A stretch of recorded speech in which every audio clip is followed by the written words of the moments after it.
16 degrees, about 74 Fahrenheit, I think that is roughly, and you know, it's in our favour as well, because it's nice and cool for the cats, so we can definitely have a look for them this morning.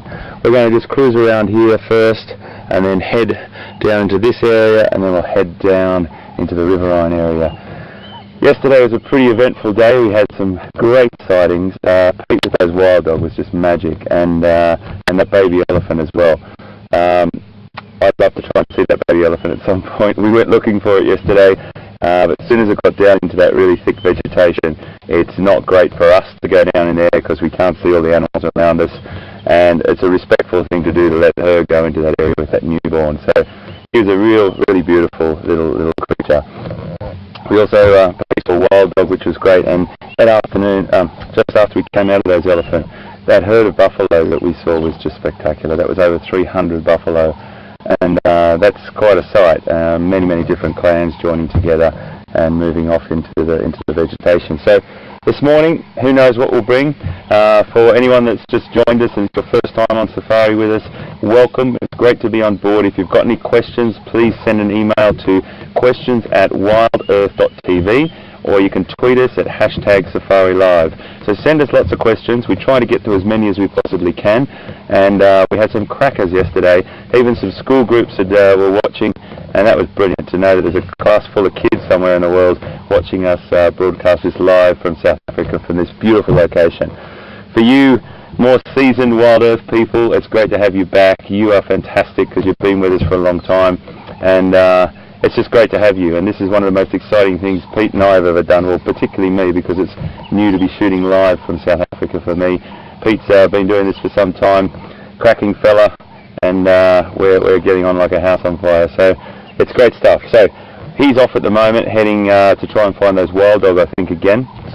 I'm going to look for leopard this morning, and of course anything else that comes with us.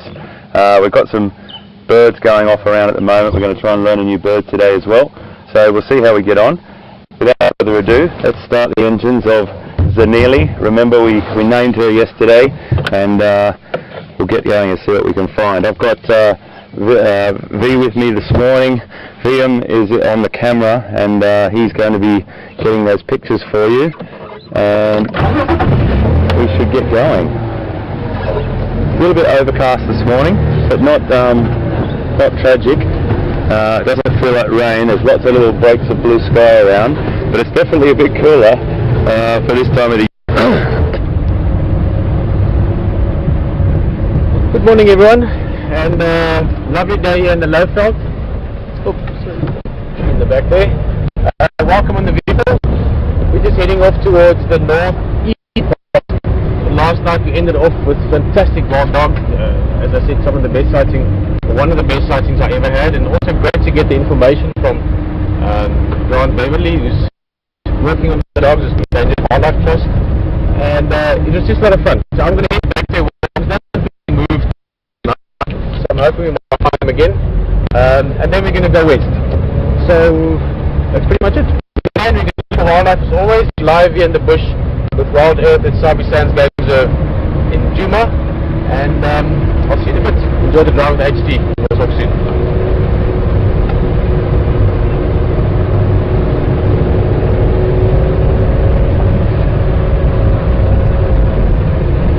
Greater length on his horn, and there's a couple of other males just to the right as well.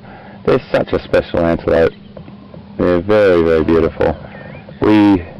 I have a tendency to stop at them all the time just because of how graceful and elegant they are, and it's a good little time now to see them as well.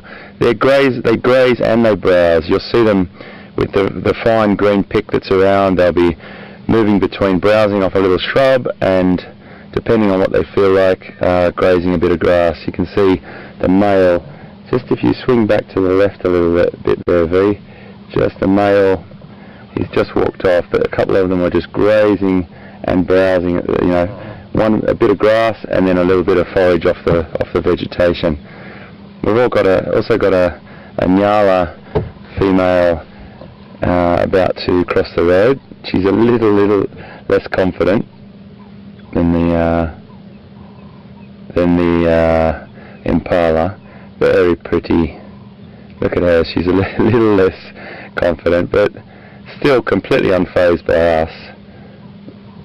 Gorgeous, gorgeous pattern there. And you'll find these species will intermingle. The more eyes on the ground you have, the more chance you have of seeing predators. And here comes a little Nyala bull across the road as well.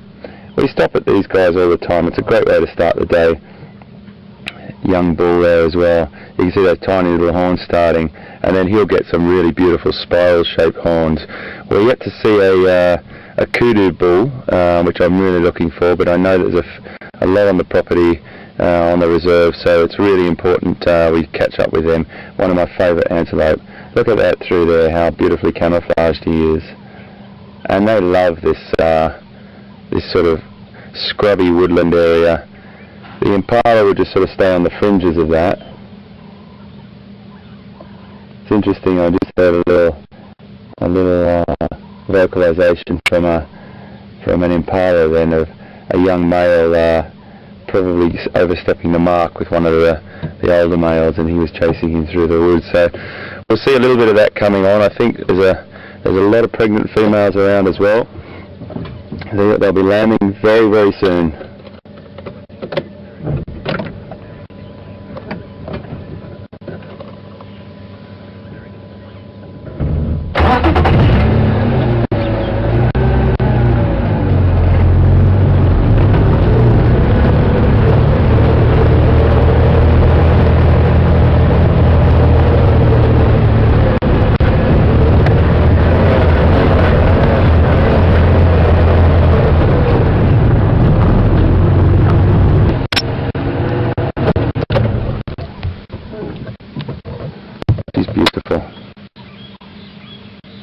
Another one of those browsing antelope that you can see the sort of similarity between them and Nyala. I'll just move down a little bit closer. How beautiful is she?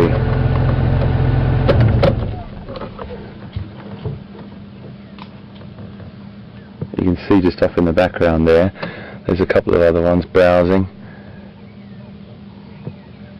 Really beautiful. And see how beautiful that camouflage is. As soon as she moves off there.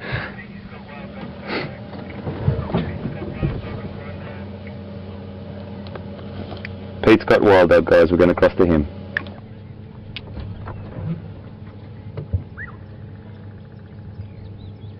Hey!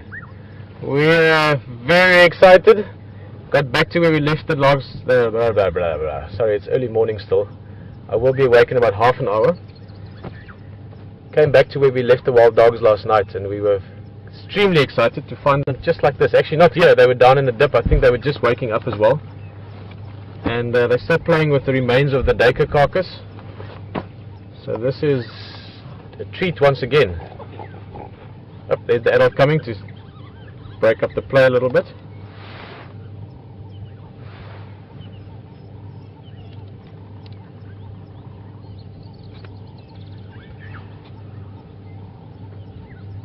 I don't know if you've just joined us or maybe didn't manage to catch the drive yesterday. We were extremely fortunate last night to see these dogs, and also found out some interesting facts about them. We'll talk about it just now.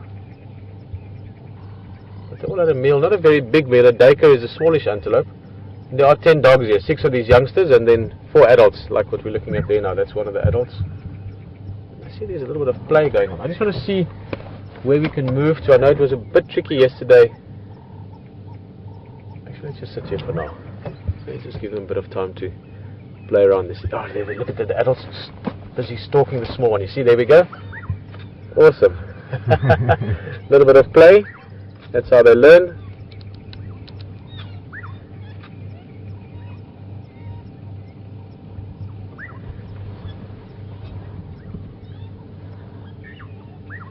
Guys, and what a privilege to see wild dogs. Oh, still trying to get a little. That's interesting. Don't think these guys really are suckling anymore, but that one's still trying to take a chance there. No, that's a male. No, that was just messing around. That's quite funny actually. Now we will probably not get the time to see these dogs every day with the next while. They cover massive areas, 30, 40, 50,000 hectares, you know, anything from 50 to 200,000, 300,000 acres. So they could be disappearing out of this area again soon. But you can actually get to know them from the markings. They're all individually marked with all those different blotches and spots and patterns you get on the body, as well as on the tail. You often get, you know, markings on the tail, maybe a black tip to the tail or a black spot on the tail. I see one of those adults has got a little black spot halfway down the white part of the tail.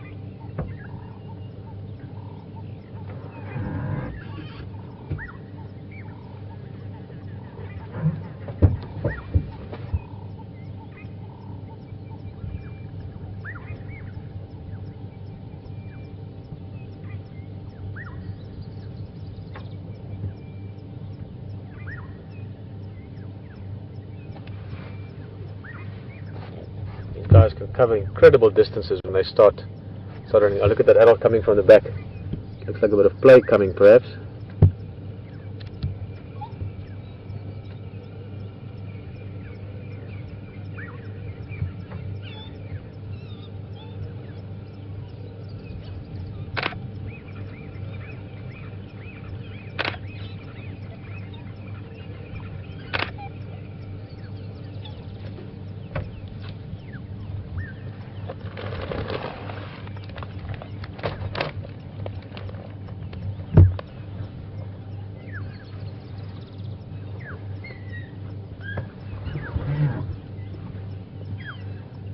Oh, that's great. It's part of the conversation yesterday and some of the information we got later on. Grant Beverly, who's in charge of the Endangered Wildlife Trust in Kruger, was very kind to let us know some information on this pack. This is known as the Investec pack. And just for interest sake, the camp we stay in, we met Derek van der Merwe last night. So coincidentally, I just walked over to the group of people having a barbecue there and started talking to them. And he also works with Grant and them. So had a nice chat. Just letting us know that the total amount of dogs that Grant and them are sort of following and looking out for and looking after, if you want, in the Kruger area is about 275 total. Ah, look at that nice play going on there. Oh, it's such a treat. 275 total, of which 180 are adults, so 95 pups. I presume that's over the last sort of calendar year or last 6 months or so. Wild dogs normally den here around the middle of the year, sort of beginning of winter time.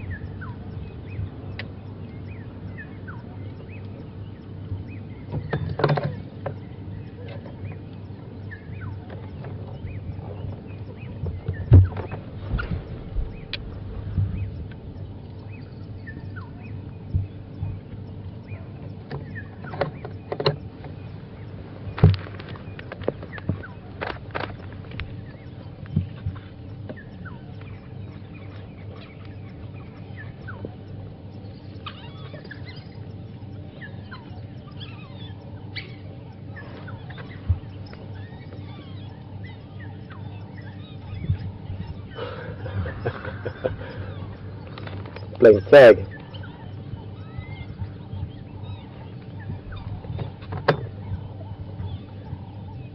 Yeah, station just update again. My Dutch still same place playing Mvula visually on the firebreak Buffelshoek turn off. If my channel is down, you can just pull in. It's only me here if you can't get me in the radio. I'm just going to try and roll a little bit forward. If we just go a little forward, we shouldn't have a problem with signal. Stay on the high ground here, but opens up our view to the left as well.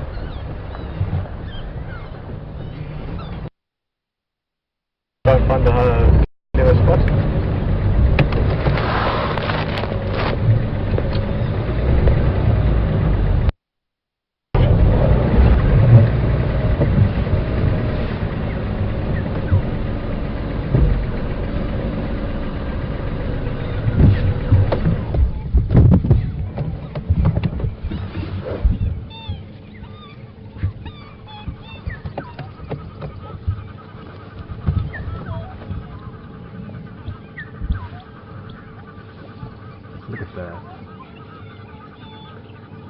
awesome. We've moved a little bit, and we're actually sitting in a much better spot now. We're sort of on the, just into the how shall I put it, the clearing they're playing in, sort of on the edge of that. So we should get beautiful view of them running around and playing. They're literally at the moment 180 degrees around us. This is just so awesome, huh? Lots of play from the pups and the adults.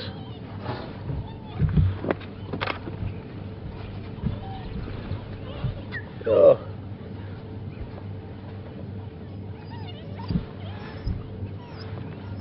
Very cool. We've got wild dogs at this moment right around us, about 270 degrees to the right, to the back, to the front.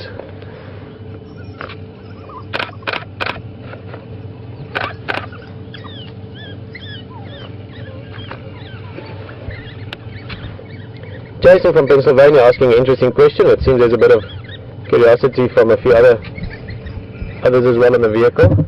Asking if wild dogs smell. They do actually. In fact, I can smell them now. The breeze has just picked up. There was no wind a minute or two ago. And it's not a pleasant smell. It's quite a strong smell, in fact. And another question I used to get often when guiding is why wild dogs were never domesticated. I think they're quite good-looking animals. And one of those reasons would probably be that smell. It's not a very pleasant smell. I don't know how to explain it.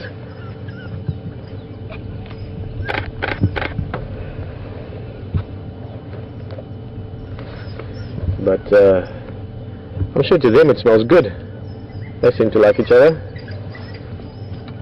There they're running around that piece of carcass that was left.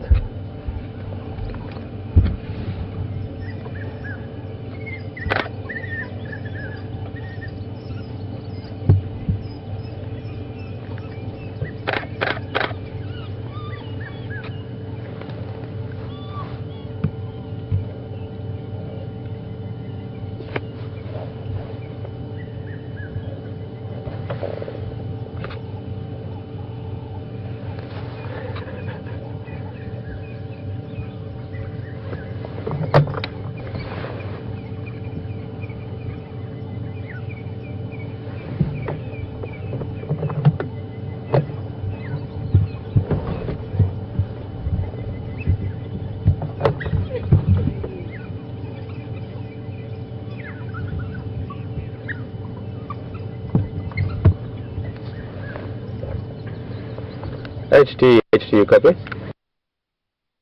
These animals. Highly evolved social structure as well. Oh, look at that. Oh, no. Sorry, Brian. So much to look at, but the one adult was stalking the pup there, but there's so much going on at the moment around us, so it's difficult to know where to look. Not quite like hyena. Hyena's got a very female-dominant society. With wild dogs, you have an alpha male and alpha female typically. And then and then breaking down from there. So in really big packs, have a dominant female and then goes down to the next and the next. And there's a hierarchy within the females and within the males, but both males and females are dominant. So there's it's not like hyenas where there's a sort of a female dominance. Typically, only the alpha female breeds. I know there has been the odd cases where a second female will breed. That's normally if there's really, really good conditions. In other words, the resources are very abundant. But typically just the alpha female breeds and the whole pack works together to raise the young, and that's quite amazing. You can see lots of big smiles here. Everyone loving this. But the pack dynamics is amazing. I think there's no better word for it than that. They all work together. In other words, if they hunt food, and they hunt in groups and they work extremely well together as packs to hunt, they will bring food back to the alpha female when she's got tiny pups, and to the pups as well. And all the group will regurgitate that food for them. So they will eat, catch food, eat, run back to the den site, regurgitate that food back out again. Oh, shame, that little one is getting a bit of a harassment there from all of them. Very important part of the social structure as well as this sort of playing around and bickering in the morning.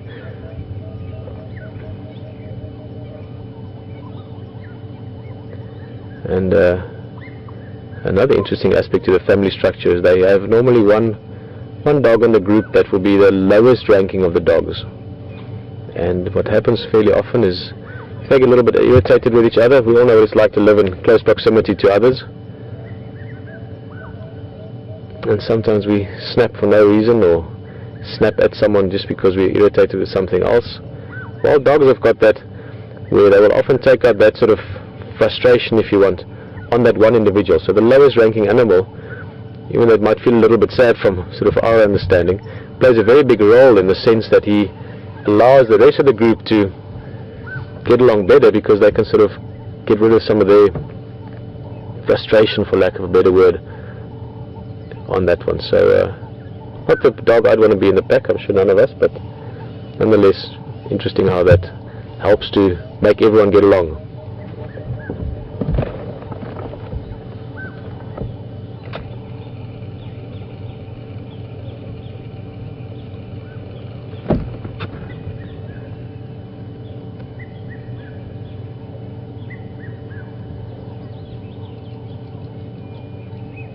Stunning bird calls around us.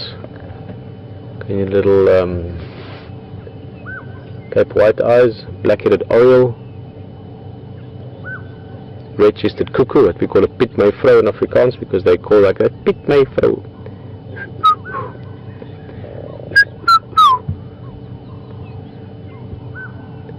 Guys, I want to do something quickly, and trust me, it's not because this isn't amazing. Well, not quickly, let's give it a minute or two, but I want to quickly go look at the waterhole. Very close to us here, there's Buffelshoek Dam, and the guys have been tracking Mvula, who's a big male leopard. He's a territorial guy, and he's been on patrol.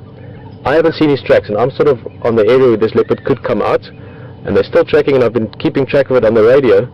I've got a feeling we might be able to find Mvula just around the corner from here. So I'm going to go have a quick look. I'm hoping signal plays along, and I hope you will bear with me. It's not because I want to leave the wild dogs, but they're going to be here just now. I'm going to come back straight away. But I just want to go check this waterhole, because I would love to show you this leopard in a minute or two, because this is great. They're now running around next to us again. So let's enjoy these dogs a little bit more, and then we're going to go just explore down the road here.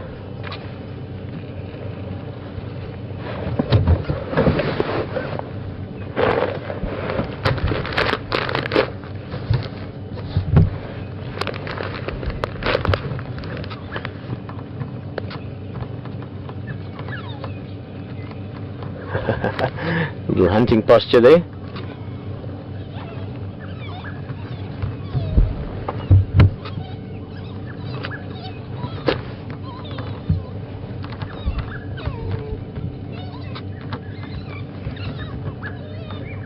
See those white tails, how visual it is. Very important. It's a very good mood indicator, like with all dogs. Many animals use their tails in communication, but also when they're hunting especially, their vocalization is very important, to be able to hear each other.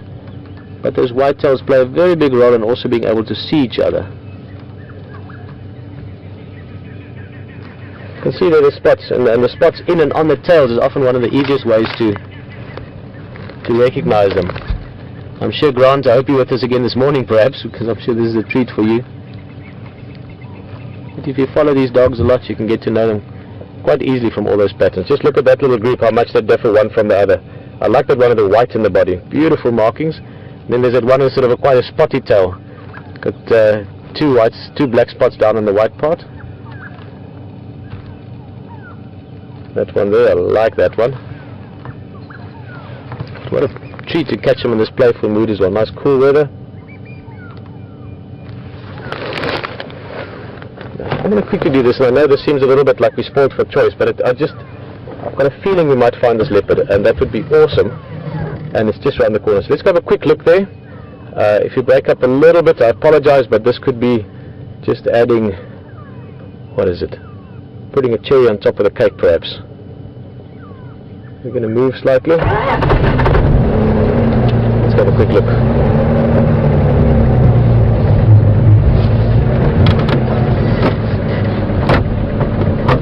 What a treat. Amazing, huh? Really awesome.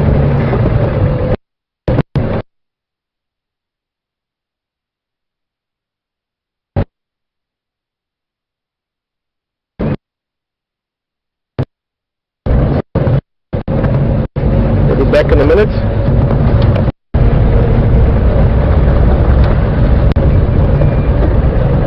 Oh, look at that stunning view here from Buffelshoek Dam. Lots of grey louis calling. The bird calls you can hear. Quaw, quaw, quaw, quaw. No leopard, but 3 elephant. There's one young bull we're looking at there, and then across the water there's another 2. The one in the front here being the biggest of the 3. He's quite a big guy, I would say, in his, well, actually probably in his mid-40s or something. He's quite a big guy, one tusk.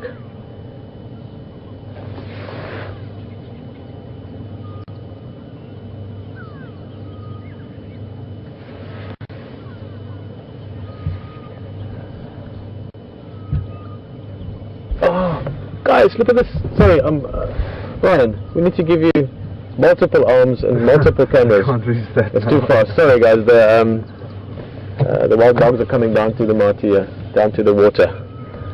So just to update, a couple of them are Dutch, also coming down to Buffelshoek Dam with 3 in Dlorf here. I wonder if they followed us.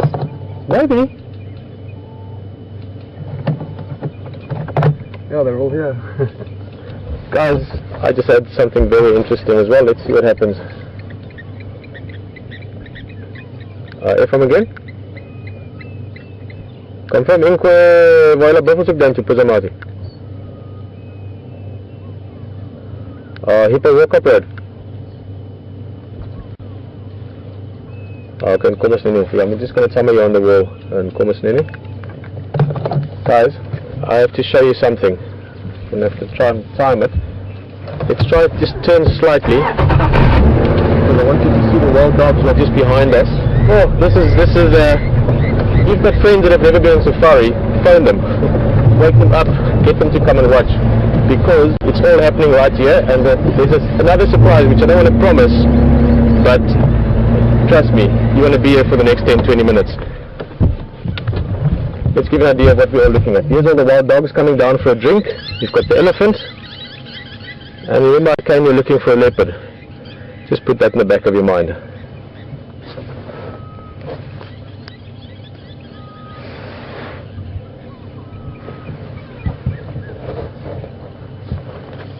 Elephants.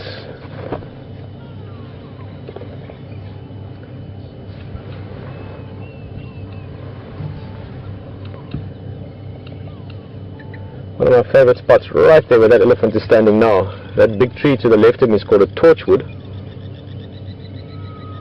And we used to always do our morning coffee stops or our afternoon sundowner spots. This is one of my favorite places to stop. Over the years I've had many memorable sightings here, and I think today is going to be, well, I don't think, it already is. It's got incredible wild dogs, big elephants, and who knows what else might be plodding along a dusty path somewhere, heading for a drink.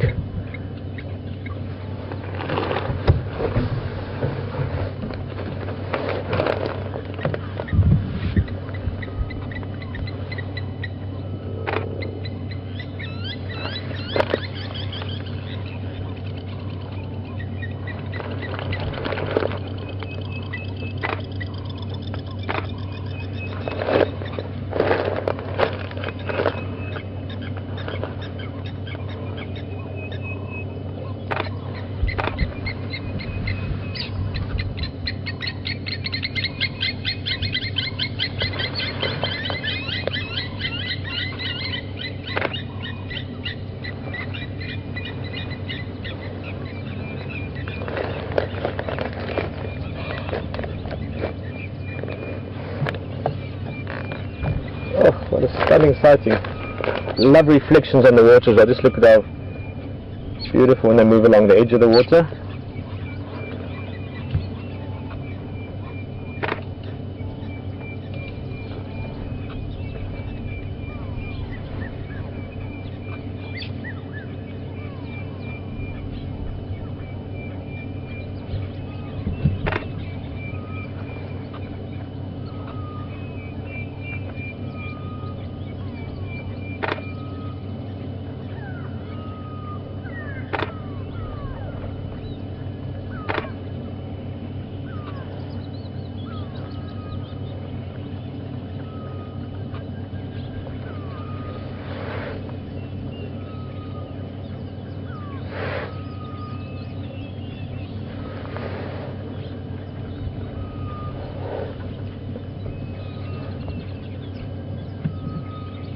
Hello Ellen, just asking if wild dogs bark. They don't really bark, they make that high-pitched noise that we could hear earlier and that we can hear every now and again now, but not a loud bark as you would find with domesticated dogs. They're chasing that bird, you see, that's what they're doing. Sorry, I'm looking at different things here, so there's just so much going on at the moment. So I'm just going to close my door again so it can open. Ah, there we go, that should stay like that. It's such a pleasure to catch him in such a playful mood. It's a nice cool morning with it being overcast still.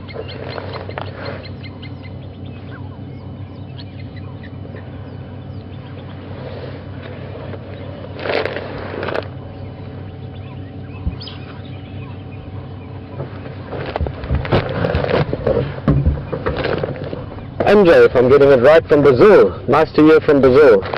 Also in the southern hemisphere. And what a sight this is. This dog is trying to, I wouldn't say catch, but messing around with what we used to call a spotted dikop. Now it's known as a spotted thick-knee. It's like a plover that lives normally around watered areas. More a nocturnal bird, but it's easily avoiding the dog, but a little bit of interaction there. This is actually really special as well.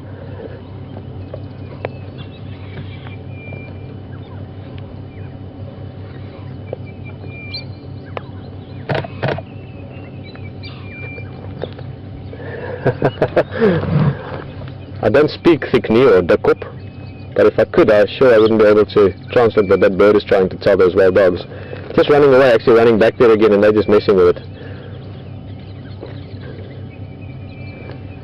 Guys, I must just check with the game drives. As I said, there's something very exciting in the area that I just want to see what's going on. F-farm again. Yeah, for that Mvula will come to the Mati or is from Dile?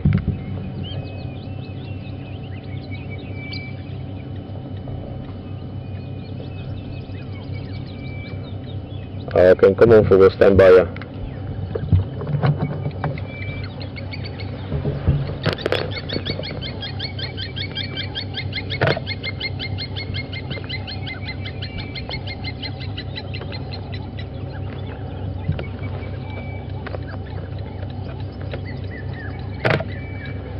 George is asking if wild dogs have any natural predators.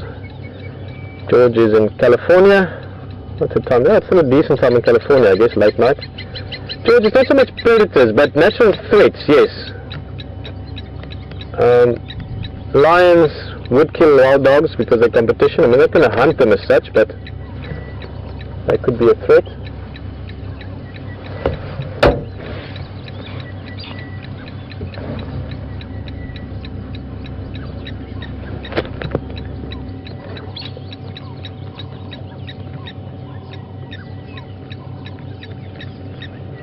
Something in the water there is keeping that wild dog curious.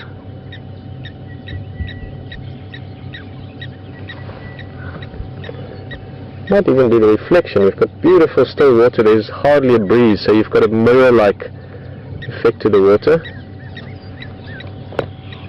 Guys, but this is just visually so beautiful. I mean, there's all this things to talk about, but just visually, this is absolutely stunning. Peaceful morning. Cool weather, that's why the animal's in such a playful mood.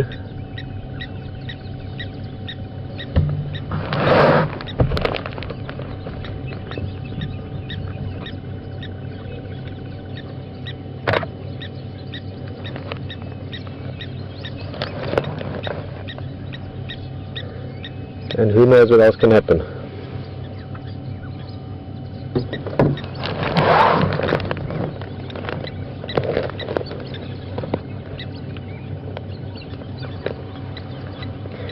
Out of interest here. Oh, what's that one doing? Playing with a bit of elephant dung. Might even be eating a little piece. Sometimes they would eat some of the roughage in that.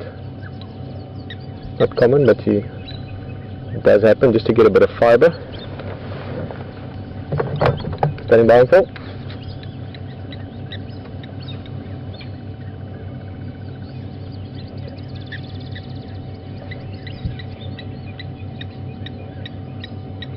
Okay, copying for you. I'm still with the Madachi at the Mati, hoping that one will come here. It's very difficult there in the Skovanini. My signal is not moving.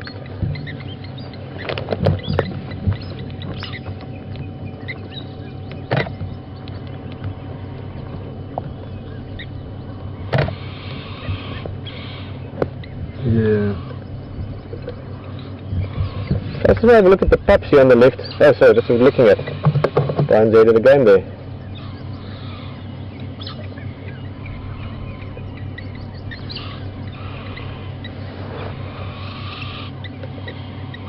Yeah, look at this. Let's see, there's too much to look at. Puppies are very curious. They can see the adults running around, but they also know around waterholes you have to be extra careful.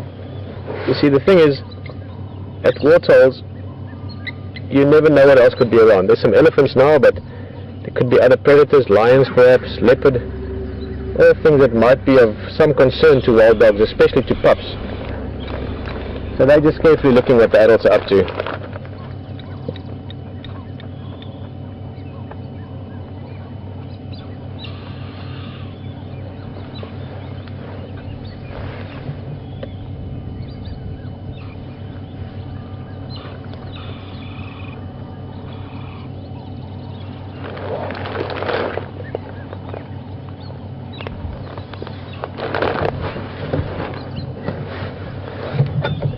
Guys, if you want to pull in here, just tell me, I can make space, huh?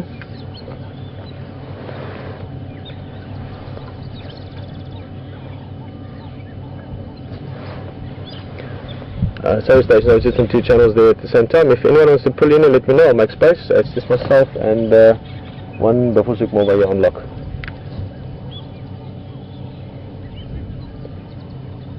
FM again?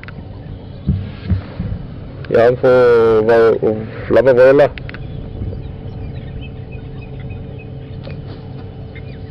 Okay, Nkomo. Alright. Big bull elephant, that's the guy with the one tusk. And we're just going to make some space. Some of the other vehicles have gotten closer now, and they're just as keen as we are to see these wild dogs, so we're going to make some space for them. But I know I was sort of almost, not quite, because you can never promise anything in the wild. I was sort of letting you know there's something else, and that something else is around. I was hoping it's going to join us here with the wild dogs and the elephants all together at the waterhole, but it seems it's changed direction. So I've got somewhere else to go. We are going to go through some deep dips here. We're going to go through what we call skovanini's, these drainage lines. So we might disappear a little bit in terms of signal, but if we disappear, you're going to join HT a little bit, but I've got something we're going to be looking for, so we'll be speaking soon. Morning everyone, as the game drive's coming in, also to come and enjoy this. Now, it's just a quick recap. To see wild dogs like this, in this beautiful setting, running around like we were just watching for the last quite a while, such a pleasure, really is. So let's go look around, and yeah, there'll be lots of smiles the whole day.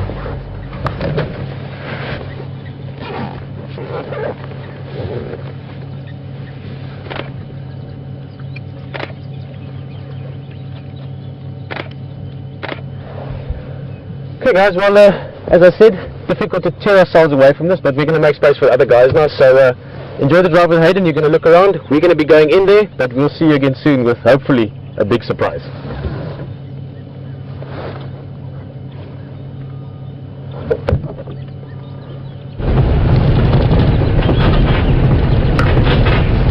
Just come down along all this riverine area here, and I've been scouring the area for any signs or tracks of leopard. It's a little quiet, but at the same time you've just got to keep going back and forth and keep looking. Leopard are incredibly elusive, as we know, but the ones on these reserves are very conditioned or habituated to vehicles, so it's not that they're trying to keep away from us. Just hold on for a second, it's a bit of a dip.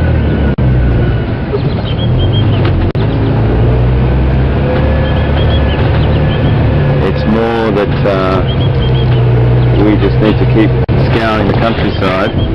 Hold on for a second. Sorry guys. Just wanted to watch my aerial there.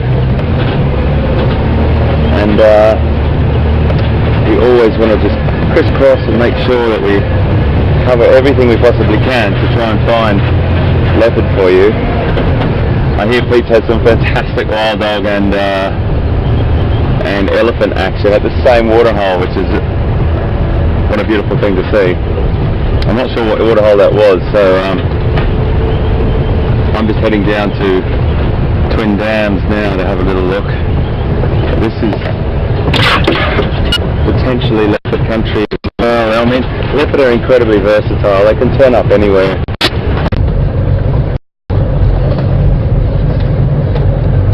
Guys, welcome back. We are in some very thick bush here. We just spotted him, and we can try and stay with him. Just look through this. Look through here. Just through there, we can see our first view. My first view in about 6 years almost of a big male leopard. Look at that dewlap. Look at the head. He's a monster. He's considered to be one of the biggest leopards in the Sabi Sands. For that matter, maybe in the world. Beautiful guy. One of my favorite photographs I ever took of my leopard was of him. He's called Mvula. Mvula. Beautiful name. It means rain or water. He's the father of many leopard cubs in this area. He's also considered to be the father of Quarantine Male and Kuyuma, the two brothers or the two cubs from Karula. Very exciting. And we maybe 200 yards from where the wild dogs and the elephant were. I was hoping he was going to come drink. In fact, he might still come and drink. Okay, but now the term we use on the van drives is slut. Very big bushes, very big thickets. Oh, there he is lying down right through the sticks. So we're going to stick with him as far as we can. On the way over here, the elephants had pushed a branch, or actually not a branch, a tree over the road, and we managed to, you see him, bro? There he is, yeah, sorry. This is an indication of the camouflage that these cats have. And we almost couldn't get through there, but luckily with this little vehicle we could literally almost do like a little sidestep around a tree. So in terms of going through this kind of habitat and following a leopard, this is probably the best vehicle in the world. Especially this little jigger, the one we are in. Guys, I'm just excited every time I see a new leopard, especially one that I've known in the past. This guy is awesome. Mvula. Lovely name. Little flick of the tail there, probably swatting at a fly or something. Be curious what he's up to, because he might be where the wild dogs, although the breeze at the moment, earlier it was more from that side. It seems to be twisting and turning, and then it got twisted up in the turn of twirling. So it's a twisty, twirly, turning wind. Bit of a breeze, just sort of. Oh, I can hear the elephant in the background just giving a little rumble there to the vehicles. Maybe to the wild dogs. This could all culminate in these guys bumping into each other. Now, but it would be interesting if Mvula walked out to the water. The wild dogs might actually avoid him. He's a very big male. There's no two ways about it. When you see him, that glimpse we had of him walking, you can see that he's a big boy. And with all those pups around, those wild dogs might choose to just avoid him rather. Although typically wild dogs will dominate a leopard just because of their numbers. So we might see that. It's a very logical thing for him to do. That's why I was getting so excited at the waterhole. Mvula, being a territorial male or a dominant male, he's on patrol in the morning. I was going to say patrollie. Patrollie is Afrikaans word for patrol. So I'm just really excited, guys. If I'm talking too fast, you know, I'll be less excited in about 6 weeks after we stop looking at leopard every day. But he is on patrol, so he's moving through his area and he's scent marking. Now to bring this back to the waterhole, he will go past the waterhole, I'd be willing to wager almost certainly. It is one of the prime areas for him to mark. In other words, on his patrol he's scent marking, spraying urine and scratching as well. They've got the glands between the toes. And it's important to scent mark because that's going to tell other leopards that, listen, there is a big male around, there is a dominant guy, this is someone's turf, and the waterhole is a very obvious or logical or important place to mark, because that's most likely place where other leopards might come past. Other females to know there's a male around, other males to know that, listen, there's a big guy around, maybe we should leave this area. Let me try and move a little bit. Yeah, texting for his Lalapanzi in thick Slatinia. We can't see very much, but he's just lying down at the moment, but he's looking there towards the Mati. I'm sure he wants to go there. Maybe when Madach from Bile.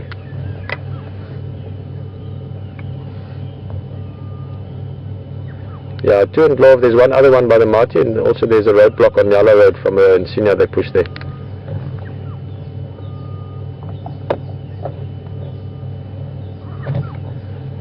he's just from me, he's towards the Marty from me, maybe 60 meters. We're going to try and move a little bit now. Oh, now this is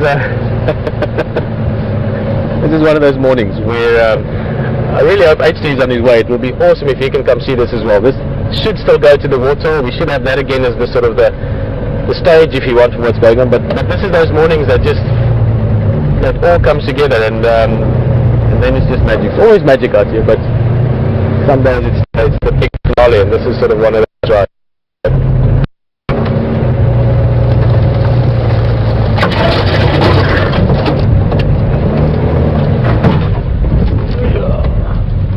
Try and get a slightly better view if possible.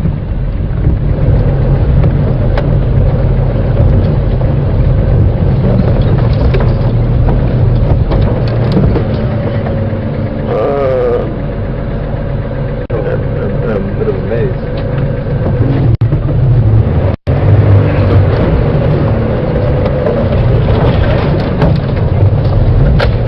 It's a maze, as Brian is saying in the back here. It's a maze and it's amazing. Guys, I know I keep going on about the vehicle, but I'll show you some pictures of it at the front.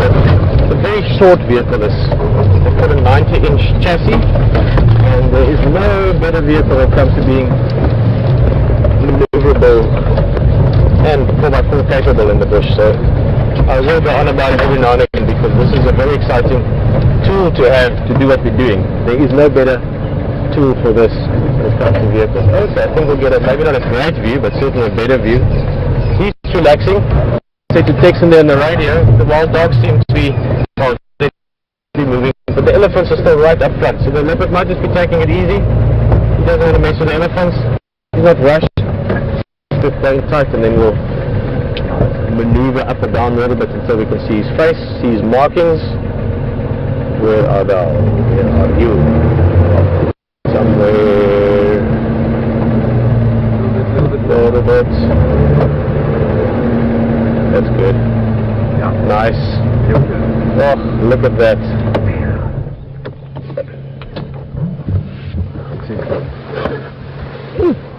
Big boy. He would probably, I don't actually know the estimates, but I wouldn't be surprised. We'll look at him again when he's walking. But I wouldn't be surprised if he's in the at least 80 kilogram region, maybe even 85. Looking at about 160 to 190 pounds.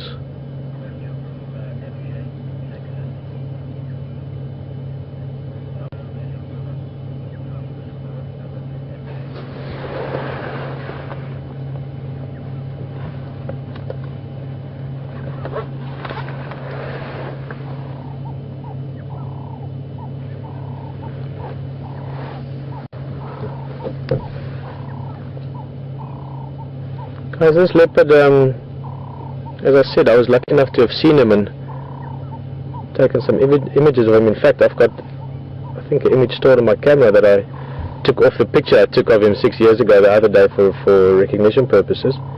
But he was born, estimated in 2005. So he would be 10 years old sometime in the course of this year.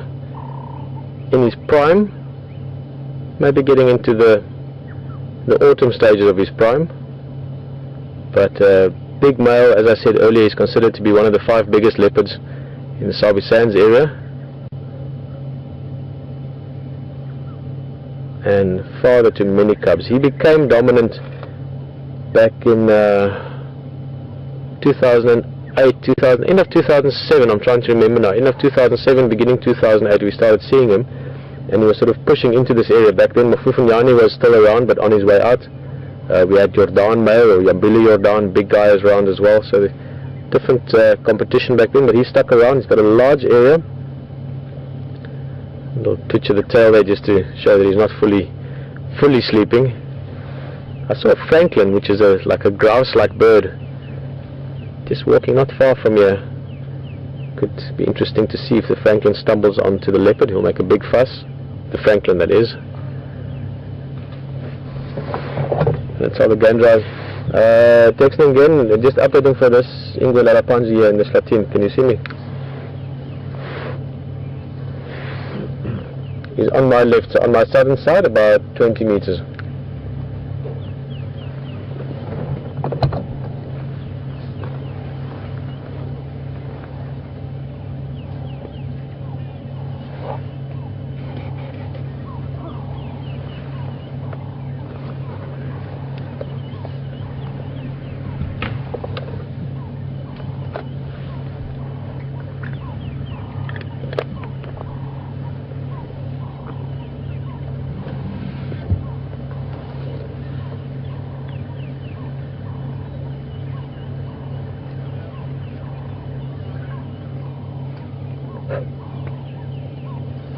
Can't see him yet, but I can hear an elephant. You should be able to hear it as well.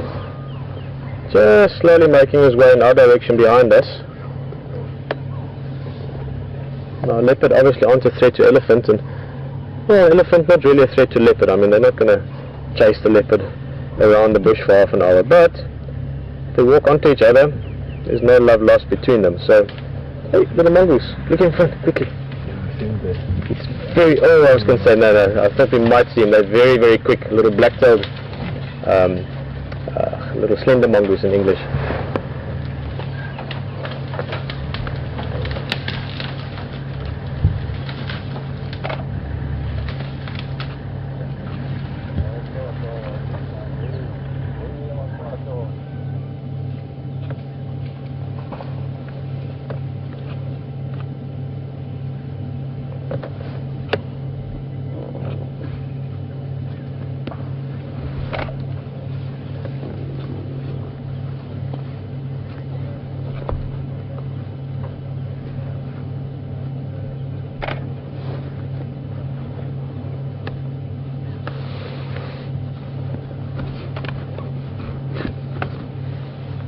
Well, that's good news.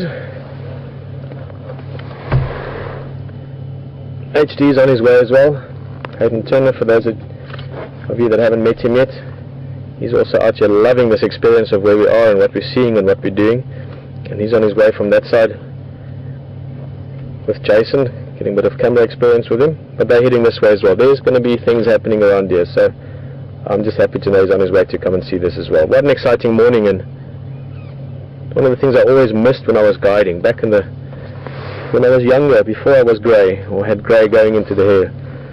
I used to work in this area and other game reserves, and one of the things I always missed was having people share it with me. And I'm not talking about the guests, it's a lovely experience, you meet amazing people from all around the world, but you always miss people that know you, that can share these experiences, family, friends. One of the things I found through WildEarth is that it's amazing to have you guys on the vehicle. I mean, so many of the names this morning already I recognized, and new people joining us. Andre in Brazil saying how much he's enjoying the experience. You know, Andre, I know you're going to be on here again. So it really is a case of getting to know people to some extent or another. And then directly on the ground here, very fortunate to say that I know some of the guys for quite a while. Graham and Will I've known for quite some time, Pete Bright, and I've been very happy to realize I've made a very good friend in HT so far. We're getting along really well and have a lot of similar feelings about wildlife and conservation and life in general, and there's something really cool about sharing this kind of thing with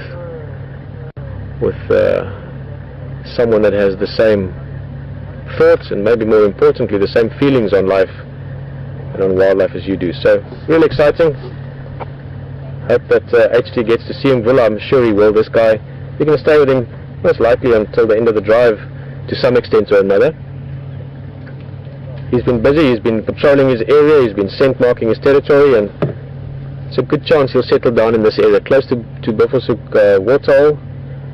And leopard males, when they've been busy like him, he's been walking maybe 5 or 10 or 20 kilometers last night. He's going to take it easy the rest of the day, likely. I don't want to guarantee it because it's overcast. He might get up and walk off, but I would say there's a better than average chance that he's going to stick around the area of Buffelshoek Dam, and that we're going to see him, and that HT will see him as well. What a morning, huh? Woo. Yeah. I'm sure everyone is here sitting. For those of you somewhere where it's late at night or early hours of the morning, just thinking of Brazil again, 2:30 in the morning. East Coast time at the moment is after 1 o'clock. West Coast it's about, 10 o'clock, 11 o'clock in the morning, at night. But I'm glad you joined us for this one.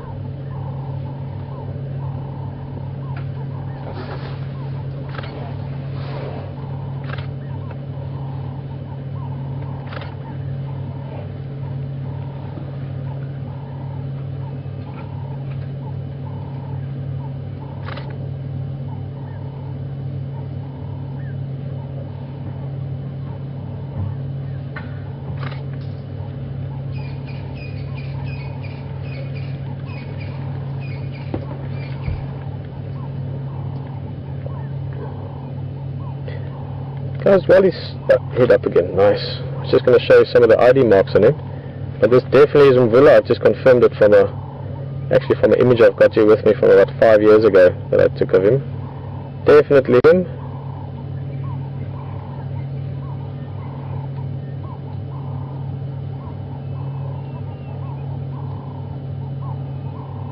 Oh, amazing cat, sir. Amazing.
Give you a branch snap every now and again off of a shoulder towards the back. That elephant bull just feeding along. Now again, the bush is so thick here that we can see him briefly, and if I look very carefully I can see the sort of shadow in the bush if you want. You can't actually see that it's an elephant, but obviously you can hear it.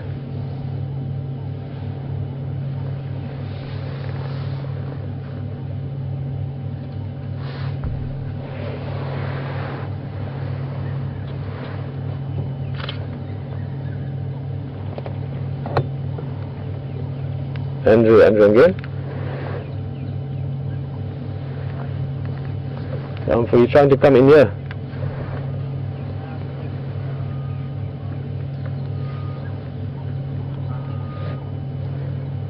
There's other points again. Otherwise if you go around to the antenna and then come in from that side, the last part coming in here was alright. It's just that side where you're on between the Hollow Road and here, it's Makulu Slatin.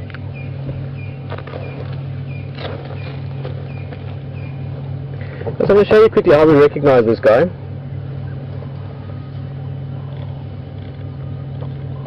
With leopards we use the facial spots. Let me give you an idea. He is sleeping, we'll keep an eye on him. If he moves, we will show you. Let's just see that we can get this. This is still a technique we're playing with. So let's just get the reflection right.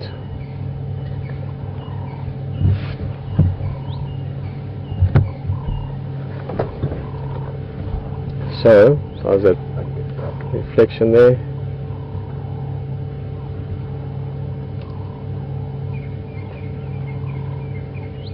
I'm going to focus mainly on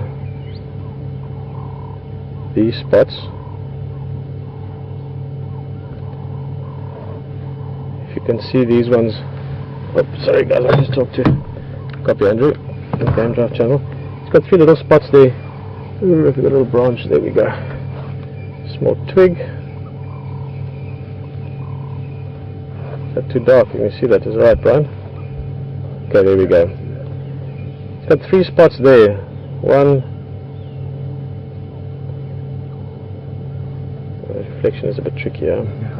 Oh man, it's not working. How's that better? So it's got the 3 whisker spots there, and then 1 above it. And that's the indication, one of the ones we can recognize him from easily. Show you another view of him, a little bit more from the front.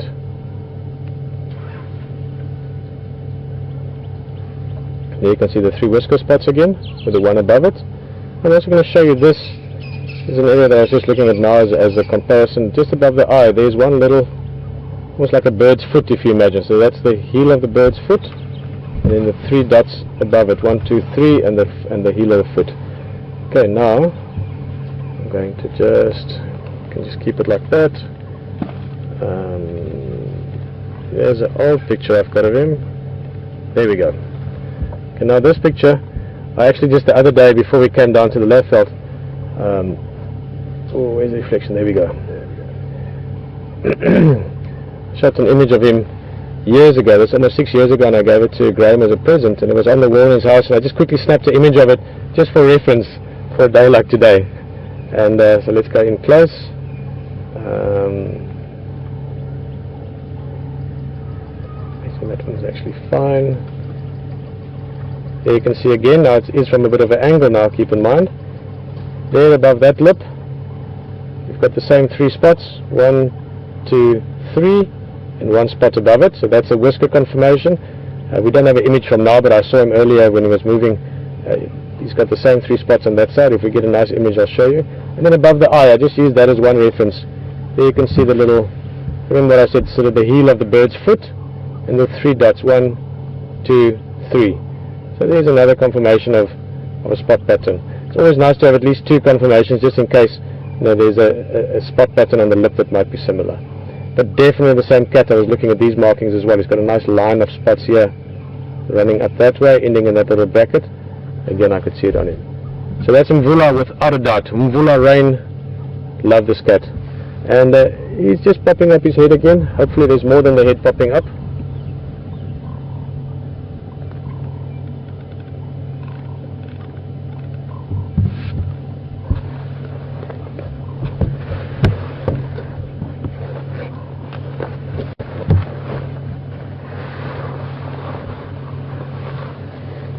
And a Peggy, just asking if this male leopard would kill other cubs. So if he came across a leopard with cubs, or he came across cubs and they weren't his, would he kill them? No, Peggy, not necessarily. Potentially, yes. But not necessarily. Same as there is a small potential he might kill his own cubs. That's also not impossible, but again, not likely. Now, there's been some interesting studies done on it. Big Cat Week. I hope we see this guy in Big Cat Week. He certainly is a big cat. But it can be quite daunting. New roads, new area. I mean, I'm lucky that I used to work in this area, or the Juma part of it. And then new animals as well. And especially the leopard. You want to get to know them. So every opportunity you can get to see them. Normally once you spend a bit of time with them, the next time you see them you can recognize them much easier. So really happy for HT to be able to come and see this cat. He's done an amazing job of getting to find his feet, or find his roads, if you want, around this area. It can be a real maze of road networks, so lots going on for him as well, but he's not only taking in his stride, he's loving it. So really happy for him.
Well, Hayden is approaching.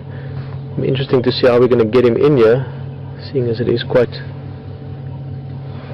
thick stuff. Might even say that if we can get him in here, because there are other vehicles coming as well, I might make the space so he can take my spot if you want. Maybe there's a bit of pun intended there somewhere. He's welcome to pull into the rosette we've got here for us. Leopards, spots, they don't change, rosettes, something like that. But I would like him to see this guy, and then we might just go and hang around the area still and just see what happens around Buffelshoek Dam this morning. I sort of feel like this is a Buffelshoek Dam this morning, or a Buffelshoek Dam morning this morning, if that makes sense. Just to explain that name, Buffelshoek might just sound like a bunch of weird sounds to you. Excuse me. Buffelshoek means, translated directly from Afrikaans, buffalo corner, or the corner where the buffalo are, or the corner where the buffalo could be. So who knows, maybe we're still going to see buffalo this morning as well.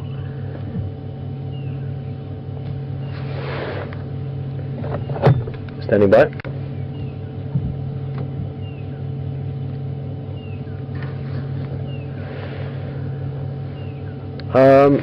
And I think the easiest actually is if you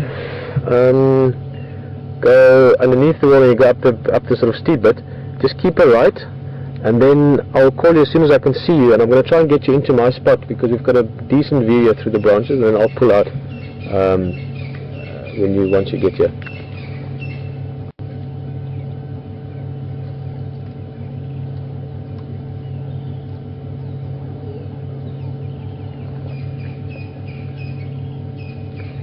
Yeah, from below the dam wall, so you go through the dip below the wall, and as you come out the other side, just keep right, and then you should see us within a couple hundred yards.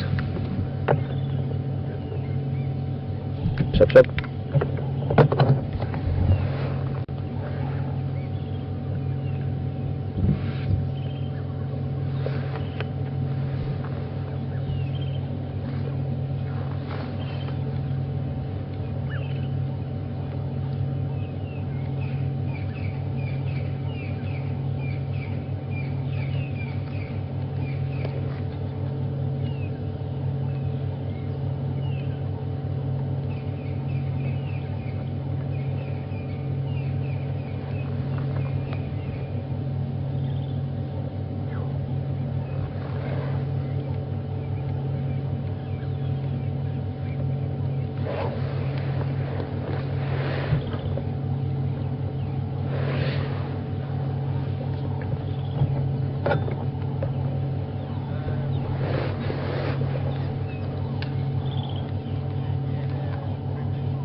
HD copy.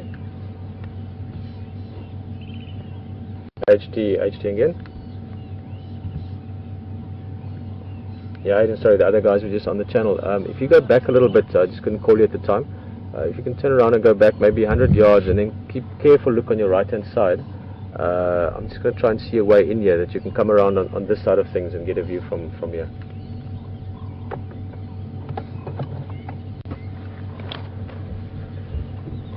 Guys, I want to move a little bit. As I said, I really want to get Hayden in here just to see this captain, to enjoy this as well, and also give you his perspective. You know, it's different people have got a different way of looking at things, and it's always nice to get different thoughts on things. So we're just going to try and find a way. As I said earlier, very tricky habitat here, and try and find a way to get here.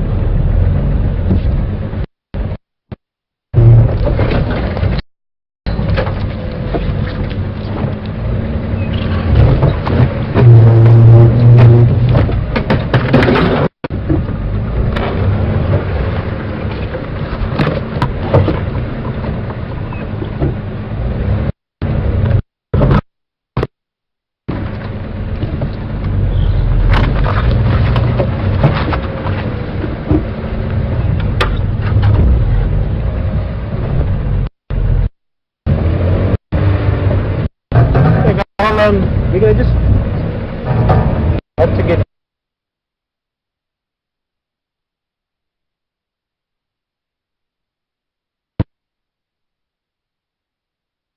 follow in. You're going to go to this vehicle and enjoy the leopard.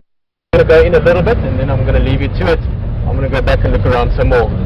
But let's first get back to this case.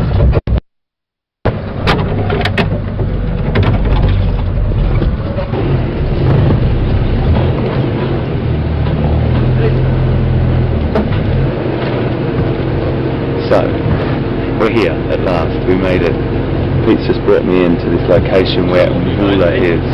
So bear with me for a second while Pete just steers me in. I'll come back to you, okay? We're going to go and see this leopard. You and Jason and everyone else sitting there, smile. I'll introduce Jason on the camera in a second. I just want to get into this leopard. I will turn the engine off and then we'll settle down.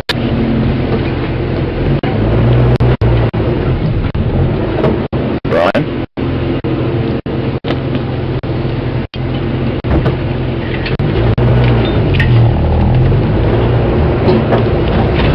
This is proper bush driving, my friends. The thorns here are the size of biro, or an ink pen as thick as that, or a knitting needle.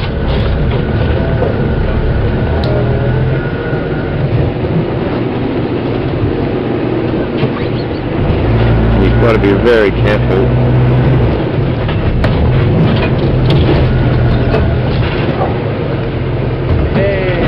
Did it. Mvula.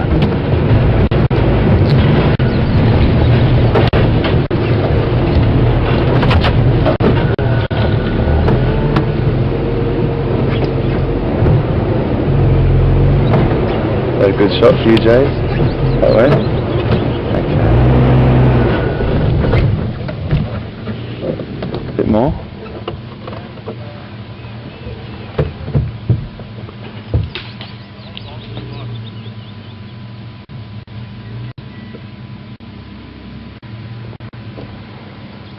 So at the moment, folks, we're looking at Mvula.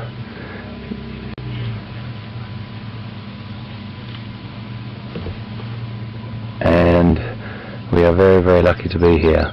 There's been a lot of action up this side of the reserve this morning. We've gone down the other side of the reserve where it's been very quiet, but this is the joy of having fantastic communications with everyone on the radio and sharing these beautiful experiences. And Pete has been fantastic bringing us in. All he's just set up. Now look at the size of him. My goodness me. That is a leopard. He is a big male. He's about 9 to 10 years old, estimation of his age. His name is Mvula. Just sit with that for a second. That is the most magnificent thing. Oh my goodness.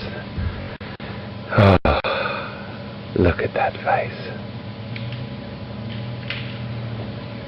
What a cat. What a cat, everyone. I know you've been sitting with him with Pete for a while, and I'm sorry if I'm going over the same information or the same emotion about him, but there's something very, very special about sitting with a leopard. Look at the size of him. Bit of an estimation, 90 to 95 kilograms. I'm going to have to convert that into pounds for you. You have to bear with me in a second. I'll come to that. Bit of mathematics involved here. Oh, he's gone flat again. My goodness.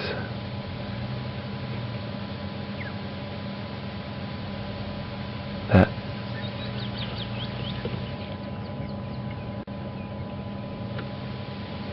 This is the sort of thing you can sit with for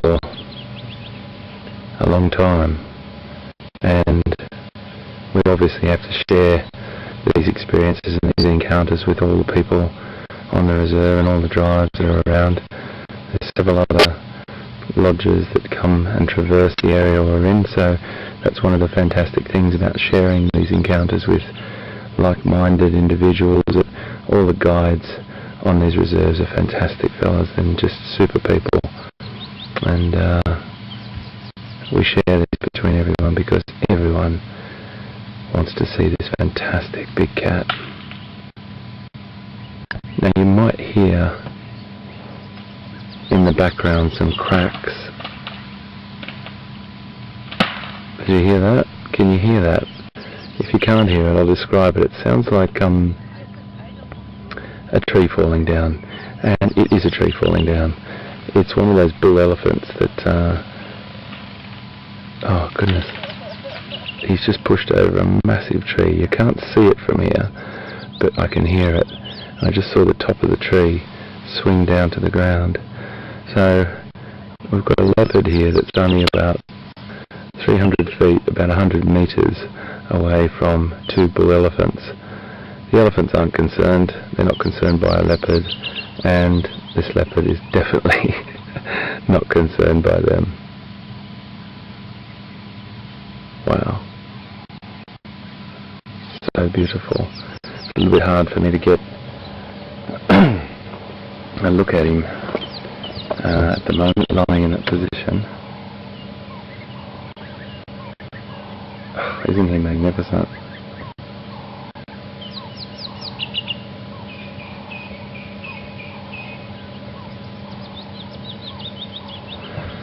So Mvula means water, and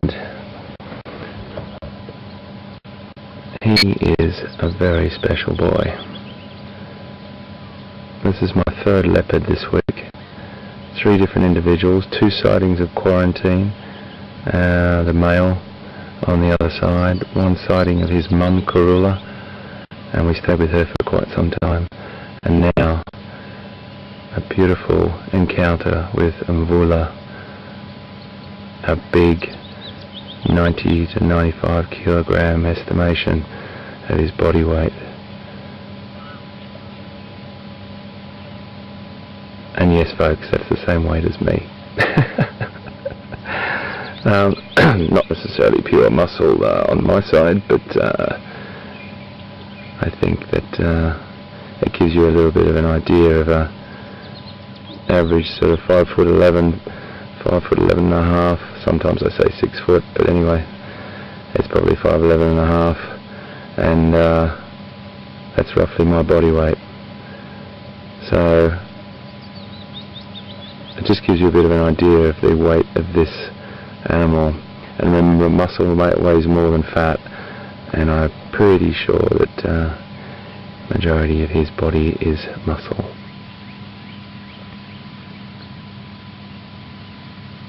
Incredibly beautiful. You see that tail just flicking up there. He's very, very quiet. We'll stay with him for a little bit longer because I know you've been on him for some time with Pete, but it was just beautiful to come up and see him from our point of view and have a little bit more of a chat with him. He might have some action, but the temperature's definitely gone up a little bit, so he's probably going to chill out here for some time. A spectacular example of a perfectly designed predator.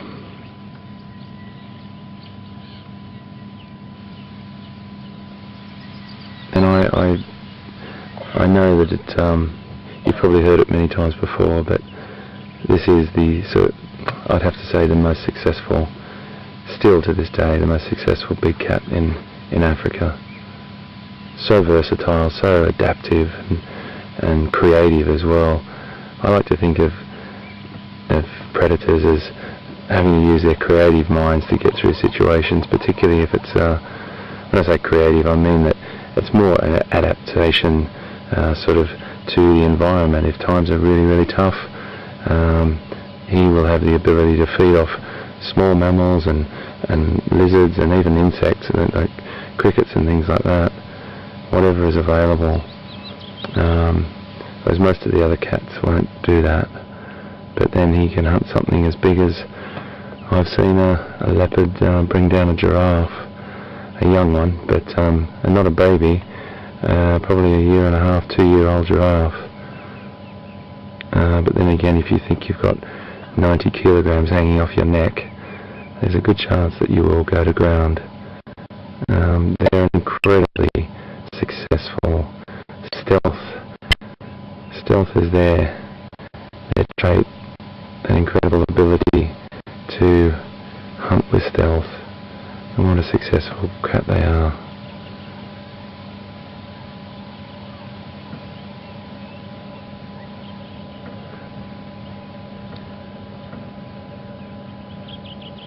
I'm just going to move back a little bit, so we've got a bit of foliage just in front of his face there, and I'm just going to move back a little bit so you can get a bit more picture on his face. Ever so slightly. If you zoom back in, James, if you zoom back in, I'll just move back a little bit. I think it's only a fraction of it. That's probably enough. Just have a look there. You can zoom in there, right?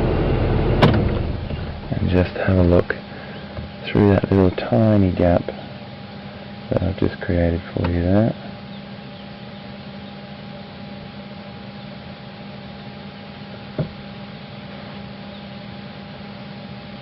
Definitely an alert Mvula now.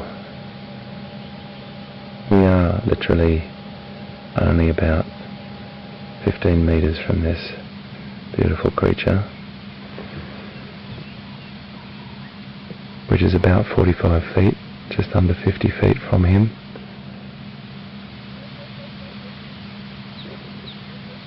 You can see the power in those shoulders and neck. It's really prominent in the males. The females are also very powerful, of course, but it's just this big front end of the cat that is really obvious in these big males.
It's just beautiful to sit with them.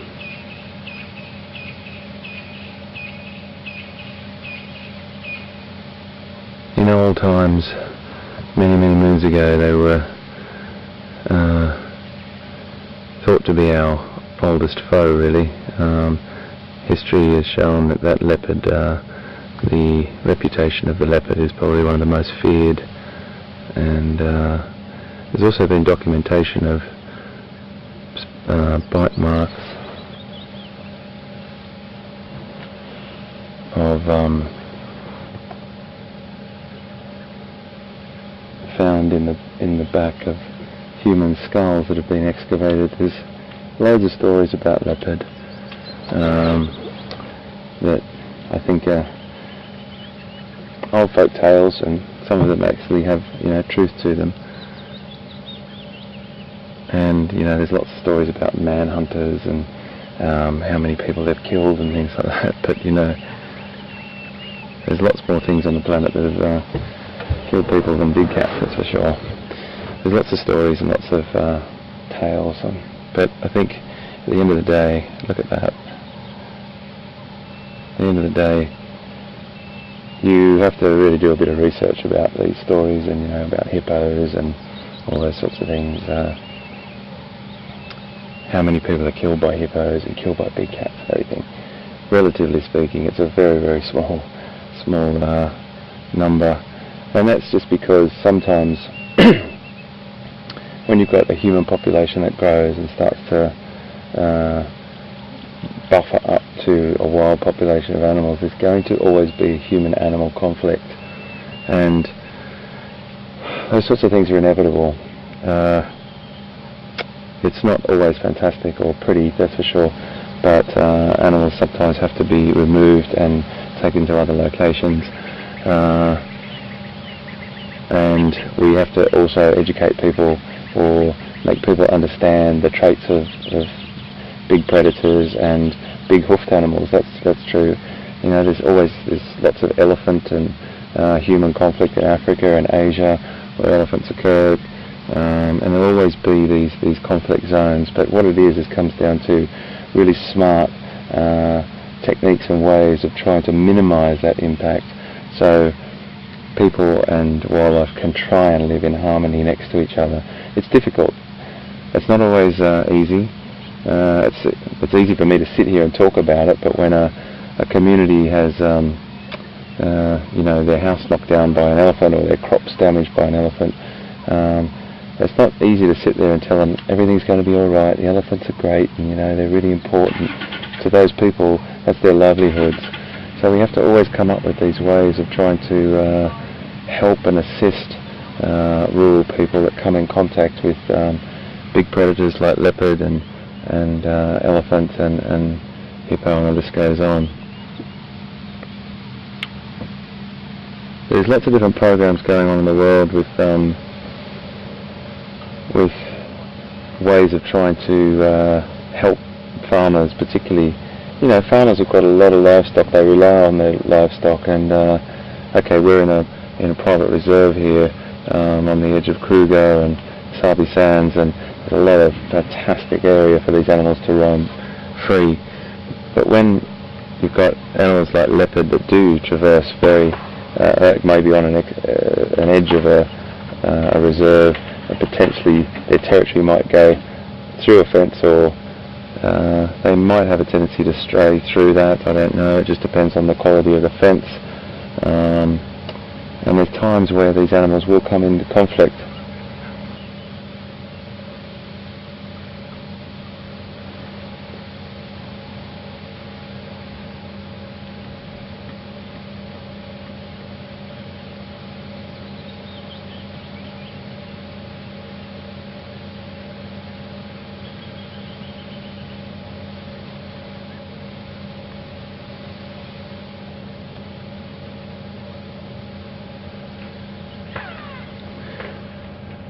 I'm not sure if you can hear through. Oh, look at that. He just got irritated by a fly.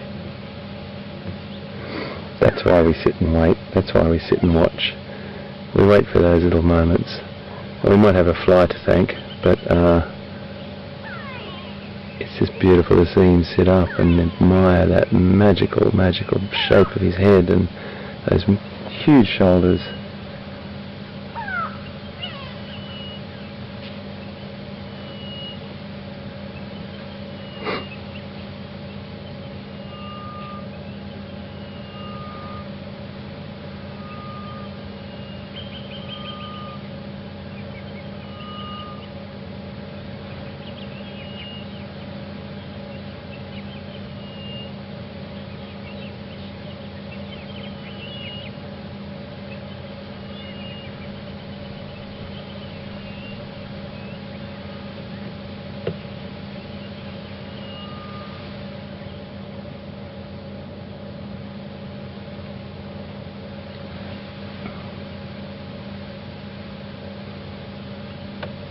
Oh, isn't he great?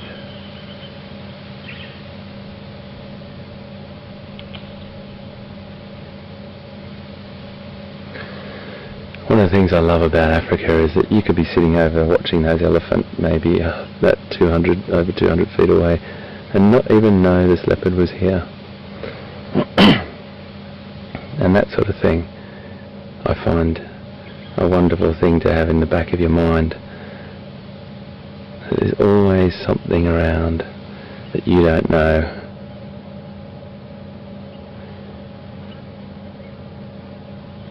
Just grooming himself there.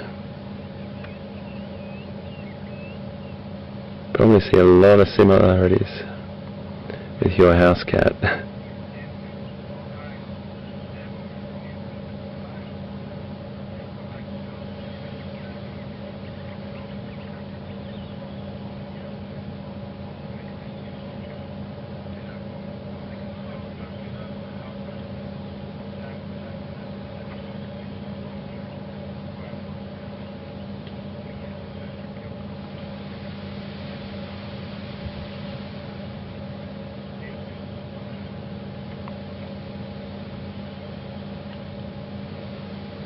We just had a question from Deb in Deerfield, Ohio, and it was a really nice question, Deb. Do leopard territories cross over? Well, to some extent they do. Very, there's a sort of, towards the edges there's a soft or a buffer zone, a soft zone, where they would potentially cross over a little bit. But as I sort of mentioned before, those central areas, or it's not necessarily just the centre, but there will be a much stronger defended area of that core territory. So the answer to your question, Deb, is yes, they do cross over slightly, and that's just like a little buffer zone between the territories, with that core area defended fiercely. I was just mentioning, if any of you have got cats out there, domestic cats, you'll probably see a lot of traits with big cats and your own cats. That beautiful, a lot of time spent grooming and looking after themselves.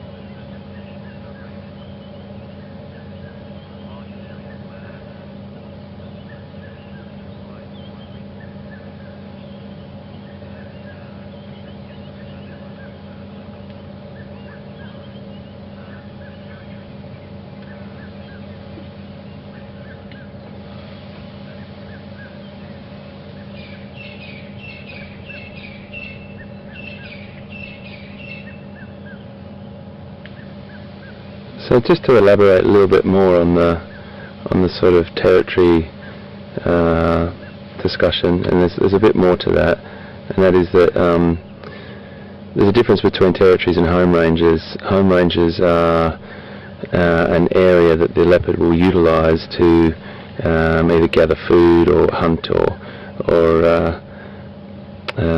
use resources from, really, and the territory is a very, very different thing. That will be fiercely defended, and that's what they will be. That's their breeding territory.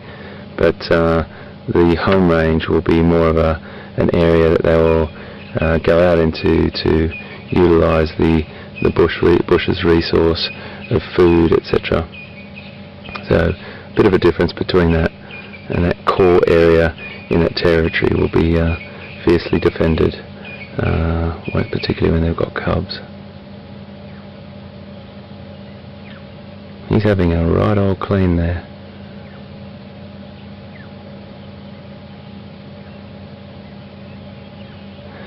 I really do think that if you strip everything back and just look at the beauty, without all the statistics, without all the study, and there is amazing research and work done on leopards, but that coat pattern has to be one of the most beautiful coat patterns on the planet.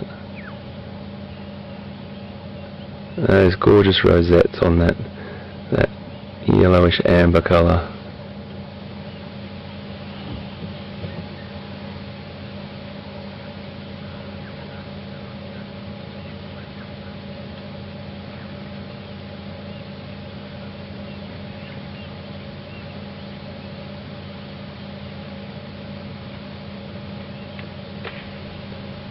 He's just having a little bit of a look around at the moment. He's got elephant to the left and elephant to his right, as have we. He looks like he's potentially going to get up or move. Goodness me, look at the thickness of that neck.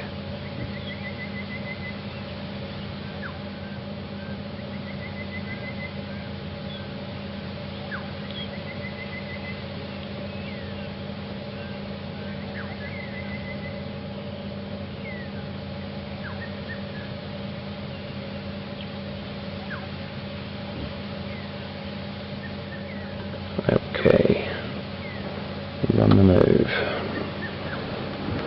Let's just watch what he does.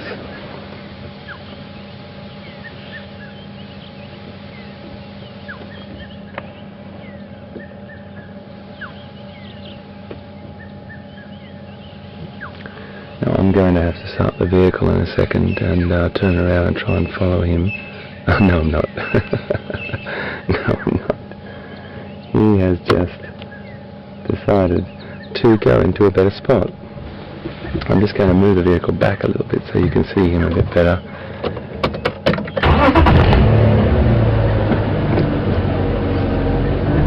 I'm just going to find a position for you to see him.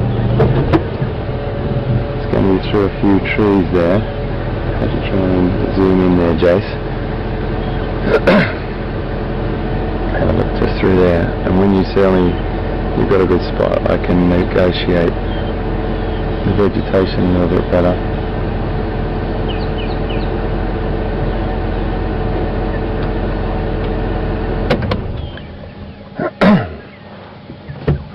You know what, folks? I think I'm going to make an executive decision here, and I think we have a flat cat for quite a considerable amount of time now, and I think we're going to leave Mvula and let him rest in peace. Not that we've disturbed him, I don't think. He certainly hasn't showed any signs of abnormal behaviour, that's for sure. So I think we're going to let him be, because I'm pretty sure that he's going to be in that position for quite some time.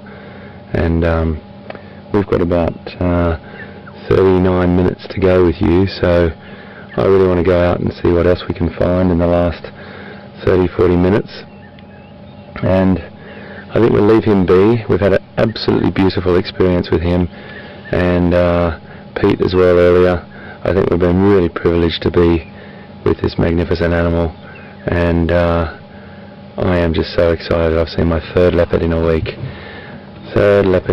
This place is amazing.